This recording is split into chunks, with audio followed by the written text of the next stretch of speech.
Ghostrunner blasted onto the scene today across all platforms, and I've got a review ready for you in my classic love-hate format. Disclaimer that this is my second of two sponsored looks at the game, but you can trust I won't pull any punches. If you missed my previous video, Ghostrunner is a first-person cyberpunk action slasher with a heavy dose of platforming thrown in. With both yourself and enemies having a single hit point, the game emphasizes split-second strategy and precise execution at a blistering pace. All of this is taking place in a futuristic post-apocalyptic setting with the remnants of humanity housed in an ominous tower. You play as the Ghostrunner, a cyber samurai guided by a mysterious whisper toward the tower's peak. The story's intrigue is framed well by phenomenal art direction. I'm a huge fan of cyberpunk themes, and you can tell how much effort was put into creating distinct artwork for every inch of Ghostrunner's levels. Though the game does encourage blasting through them as fast as possible, I definitely would encourage you to take a moment to breathe in the cybernetic roses every now and again. The beautiful artwork is heightened greatly by my second love, the soundtrack. If you're addicted to YouTube synthwave mixes like I am, your ears will be right at home. Click on any highly viewed mix and it may as well be the Ghostrunner soundtrack. That compliment extends not only to my enjoyment of the tunes, but how much the smashing synth and bass adds intensity to what is already a game running at 100 miles an hour. I could feel the notes coursing through my veins as I fueled the adrenaline into executing my third love, piloting the Ghostrunner. When I did my preview of the game's first level, I was enamored with the speed of platforming when executed well, shifting between enemy fire like a sharp laser, and making the most of my mobility and abilities to overcome each set of enemies. I wasn't sure how exciting this would remain over the course of an entire game, but I'm happy to say the game makes a valiant effort at evolving both your toolkit and what you pit it against throughout your playthrough. On your end, you periodically receive new abilities that allow you to do a big aim dash strike, force push, slice in a ranged burst, or even hack enemy cybernetics to fight for you. The cooldown is dependent on how many Tetris-style upgrades you use to augment these abilities, along with your standard movement kit. The more real estate left on this map, the faster the bar recharges to use these moves. You can even find in-level power-ups that slow time, give you super jumps, and let you throw shuriken for a limited time. All of these upgrades become increasingly advantageous against my fourth love, the growing enemy variety.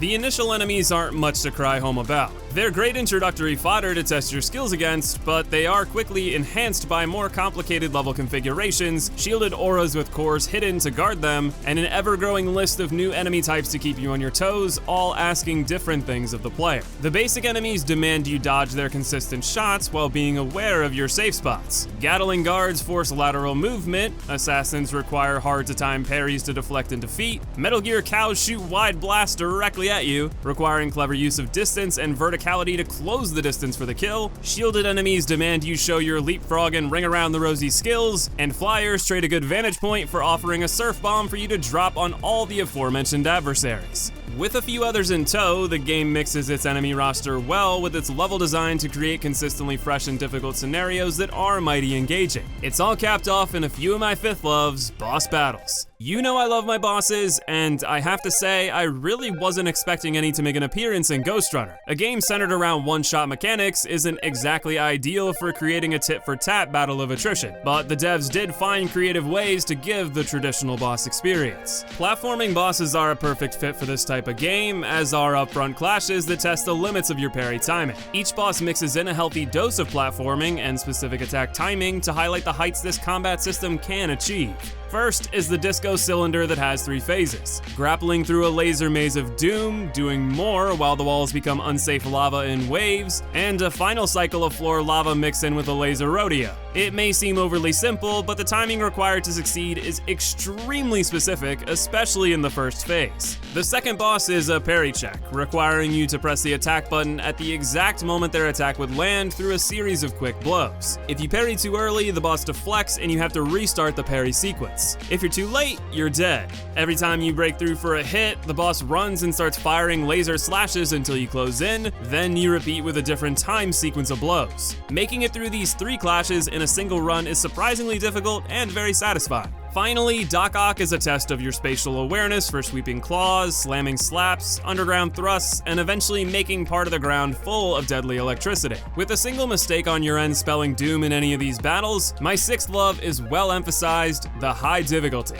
I promise you I'm leaving hyperbole at the door when I say Ghostrunner is one of the hardest games I've played all year, including games like Doom Eternal and Nioh 2. Through everything I've mentioned to this point, one thing should be abundantly clear. You need to play near flawless flawless to survive the game's challenges. It was not at all uncommon for me to come out of a single 20-minute level with nearly 100 deaths. If you're the type of person that gets a massive kick out of being kicked around by a game, you're gonna love it. If you're the type of person who is miffed by losing in a game, you might have a tough time suppressing your rage. Similar to games like Hotline Miami or Super Meat Boy, Ghostrunner is fully aware of its instant restart mechanic, a mechanic I do love for its purpose in this difficult environment, to make moment-to-moment challenges absolutely brutal. By this, I mean you are very unlikely to beat a new room without suffering multiple defeats. One-hit KOs means a single slip-up starts you over. As the rooms get progressively more complex, it's far too easy for a stray bullet to connect as you figure out the layout. I feel like I should warn you up front that this is the type of experience the game revolves around. Enter room, learn the layout and enemy configuration, then strategize and execute to overcome, rinse and repeat. Whether it's a room riddled with platforming puzzles or a clusterfuck of enemies scattered widely, you'll need to practice not only to succeed, but to excel. As I mentioned in my preview, the game's value beyond a single playthrough will live and die on how compelling it would be to replay for better times. For me personally, I felt like the high difficulty was balanced admirably, if a bit frustrating in a few instances for my first run of the game, enough to enjoy it a lot. However, the minuscule margin for error, making costly mistakes absurdly easy to make, has my interest in long-term play wavering.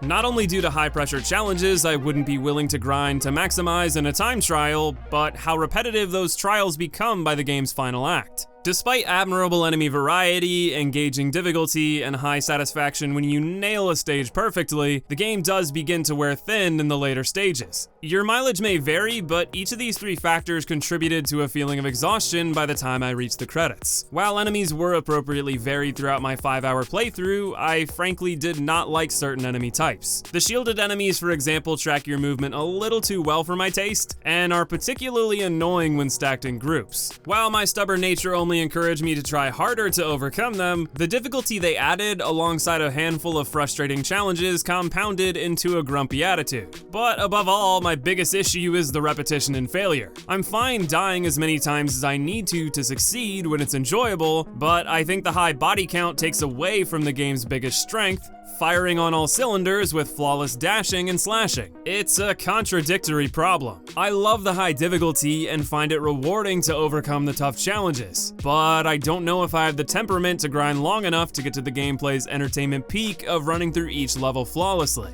which is under the assumption deaths are always your fault, making the difficulty fair. Admittedly, most of my failures did lie with me, but there were certain platforming blunders that were out of my control. There were a handful of times where the expectations were too specific, almost as if the precision being asked of you is greater than the game would consistently allow you to execute. These moments were rare, but they happened enough to stick out in my mind, making them worthy of a mention. Leading into my final disdain, how visually busy the game can be at times. While I adore the art style, cyberpunk themes, and vibrant colors, the speed at which they fly by your eyes can sometimes be dizzying. In other choice moments, there are so many colorful things flashing across your screen that it's hard to track what's going on. Being overstimulated amidst what is already a seriously tough game only compounds the difficulty further. It leaves my thoughts on Ghostrunner in an awkward position. I'm in love with the setting, music, art, gameplay loop, and difficulty at first glance, but the way the difficulty wore me down over the course of the experience in tandem with slippery platforming and overwhelming visuals diminished my desire to replay the game.